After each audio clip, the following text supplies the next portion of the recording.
að virkja mannlíf í borgarrými. Og þetta nú talandi klisjur. Ég sit nú líka í skipulagsráði í Reykjavík núna sem gerist eftir að þetta fór í loftið og maður hefur séð margar svona samkeppnislýsingar og það alltaf talað að nú á að virkja mannlíf og þetta skipulag að virkja mannlíf. En það veit eiginlega enginn nákvæmlega, þú veist, er eitthvað galdur við það eða hvernig gerir maður það nákvæmlega? Og ég er búin að photoshoppa eitthvað af fólki þarna inn en dugir það til eins og við þekkjum líka þessar arkitektamyndir af nýjum byggingum. En mér langaði líka aðeins að reyna að setja þetta í samhengi og svona og við sjáum hvort að það takist. Þetta er bók Situationist City sem í rauninni Situationist sem var bara Situationistarnir formuðu félag upp úr 1950 og eitthvað. Voru listamenn, heimspekingar, fræðingar af ýmsum toga og var svona alþjóðleg samtök. Og þetta var eiginlega bara svona, ég fór einmitt inn á Wikipedia síðuna og þetta tengist í rauninni, þar sem seinna var í rauninni punk. Þannig að þetta var svolítið svona eitthvað svona uppreist gegn kerfinu og það kannski sérstaklega eitthvað svona þessi kapítalíska umhverfi og hvernig manngert umhverfi stjórnar okkur alltaf og alltaf að segja okkur hvað við að gera. Þannig að þeir í rauninni, það eitthvað skilgreining eftir. Þeir rauninni að hvetja fólk til að fara gegn því, ekki láta alltaf umhverfi segja hvað við gera, gerðu andstæðina við það sem þeir eru sagt að gera. Eitt af því sem þeir stunduðu var að fara í svona eitthvað svona rölt í einhverju svona og þetta var líka mikil sálfræði í þessu rölt borgirnar og reyna að taka bara ómeðvitaðar ákvarðanir og sjá hvað þú endir og hvað þú upplifir og svo framvegis. Þannig að mér fannst þetta eitthvað hanga við vorum sem sagt látið lesa þetta í náminu. Það sem við vorum að gera í náminu, allavega 1 ár í mínu námi, þá tók ég svona kúrs sem að sneri að borgarrýmum og þar var að tala direct action. Við áttum að fara út í borgina og prófa hluti, svolítið eins og Situationistarnir voru að gera og bara pönkast svolítið í og testa svona hegðun fólks. Og það kom ýmislegt skemmtilegt út í því en þið eigið ekkert endilega að skilja þessar teikningar en þetta er bara svona dæmi teikningu frá þessum kursi og kannski tilgangurinn með því að það ekki endilega byggðin sem að stjórnar mannlífinu eða hvernig við hegðum okkur í borginni heldur eru svo ótrúlega margar óskrifaðar reglur, bæði óskrifaðar og skrifaðar reglur. Og hver nemandi tók eitt þema eða málefni fyrir, hvort sem það var bara dómskerfið og hvernig það virkar út í borginni og þú veist, ef þú brýtur á einhverjum og þú veist, þú verður að halda einhverju fjarlægð eða bara félagslegi þættir og ég man að einn strákur tók fyrir götu þar sem hafi verið framinn á morð, það var bara þekkt fyrir það. Þú veist, hann fór að rannsaka af hverju, var það eitthvað í umhverfinu, var eitthvað reglur, var það félagslegi þættir. Ég fór að skoða einn samfélagshóp gamalt fólk eða eldri borgara og út af svona hraða hvernig þau upplifa borgina og hvaða staði þau fór á og þau í rauninni, þú veist, eru á eftirlaunum og hafa miklu meiri tíma en annað fólk og virka á öðrum svona tímum en þannig ég fór að tímasetja þeirra rútínur og svo framvegis. Þannig að já, bara punkturinn með þessu í rauninni að hvernig hönnum við í kringum mannlíf og hvað gerum við til að búa til mannlíf. Og eins og þið vitið sem landslagsarkitektar að það er ekki nóg að teikna upp heldur, maður alltaf að ímynda sér hvernig rýmin virka. Þetta eru einhverjar 20 myndir inn á þessari bloggsíðu sem þið getur öll séð og hafi kannski, ég veit að ykkur hafi séð það, að mér langaði bara að henda þeim upp, stundum reyni ég að setja því eitthvað samhengi eða spyrja spurninga. En og líka langaði mig að ég ætla bara að sjá hvort ég sé ekki með, er til dæmis ein mynd og þessar myndir, þessar hugmyndir hafa einhvern veginn alltaf komið fram í blöðum og öðrum bloggum og það hefur verið talað þetta og þetta sýnt sem dæmi, oft kannski sem innblástur þegar fólk er að hanna og svo framvegis.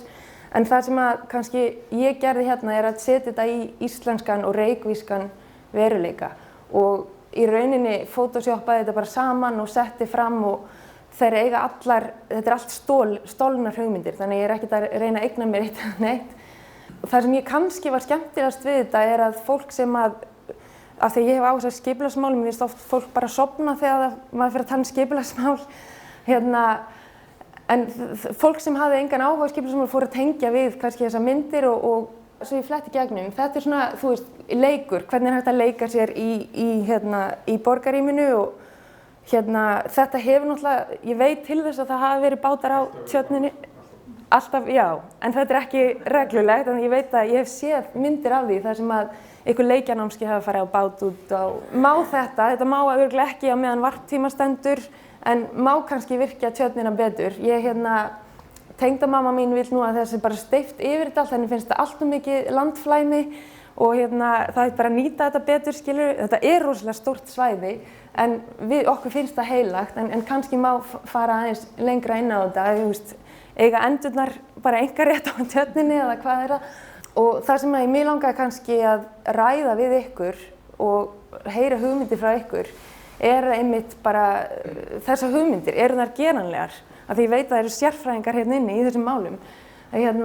Og hvernig eru þær geranlegar? Við vitum að borgin á ekki endalausan pening og það náttúrulega rokkar bara, en einhvern veginn hægt að finna leiðir til að virkja þessi rými enn betur og núna náttúrulega með túristana, það ekki svo sem vandamál, það vantar ekki fólk allavega í miðbæinn, en það eru samt alveg fullt af tækifærum sem eru kannski ónýtt. Hérna kemur hugmynd frá Kaupmannahöfn og ég held að það hafi verið Bjarki Ingels sem að hannaði þetta og ég klippti bara út og setti þarna í höfnina af því ég held að sé ekki mikil bátaumferð akkurat þarna og við vitum að Nauthólsvík er náttúrulega frábær staður og mikið synt og sjósund er orðið mjög vinsælt og þar sem að þetta náttúrulega bætir svona ekstra lagi við. Þetta er orðið eins og sundlaug, samt ert út í sjó, þannig að þarna nærðu kannski til annarra hópa og þú getur stokkið og farið í sólbað og svo framvegis.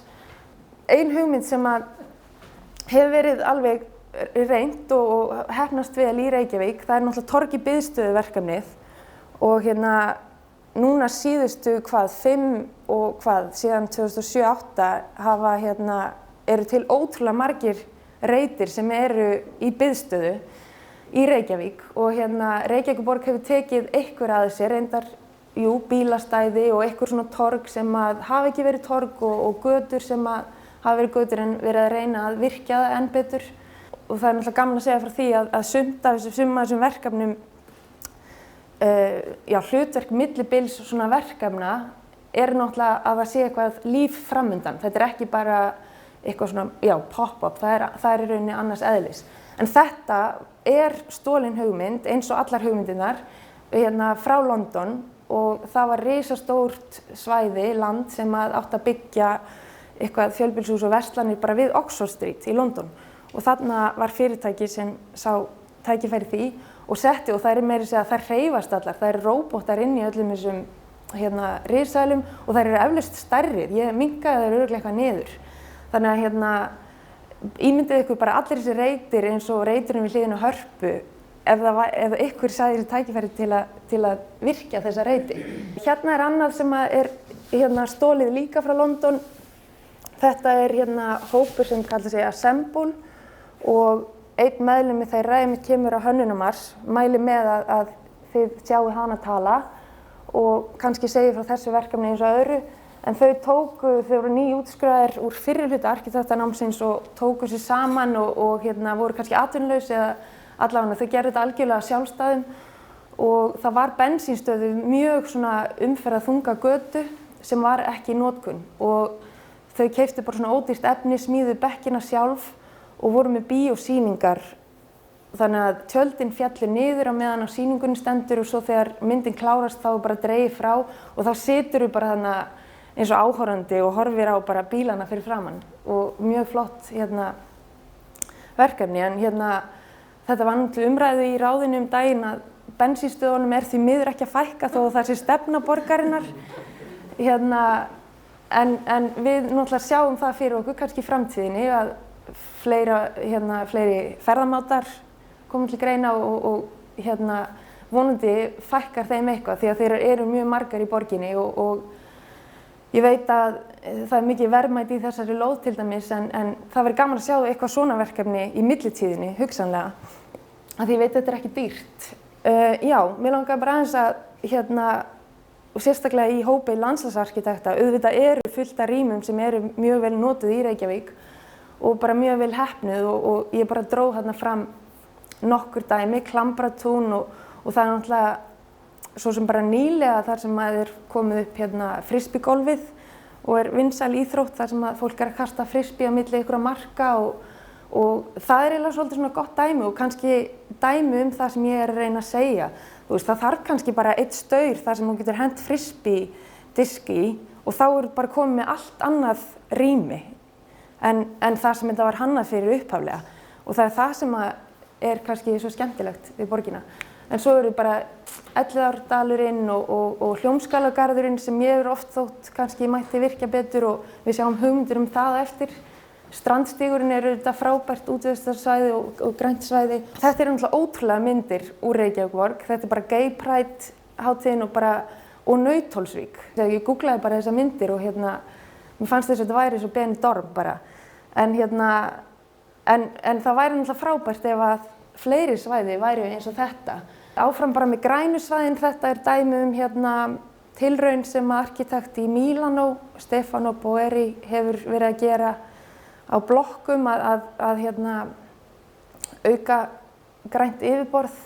Þetta kom reyndar af því að þetta blogg varð svona interaktíft og fólk voru að senda mér hugmyndir, þannig að ég tók þær og photoshopaði hugmyndir annarra og þetta var reyndar, hugmyndin það var einhver sem var ekki nóg ánægður með Höfðatorgið og var að pæla í hvort að það mætti gera gróðurhús úr Höfðatorgi en ég sá það ekki alveg vera kannski rétti staðinn fyrir gróðurhús, svona blokk, en kannski mætti gróðurinn bara vera utan á, þannig að og ég veit að það er náttúrulega vandamál með vindhviðurnar þarna, þannig að þetta myndi eflaust gera eitthvað gagn þarna, þó að þetta er náttúrulega útópísk hugmynd. Ég ætla bara að sýna ykkur hvaðan sumar hugmyndirnar koma.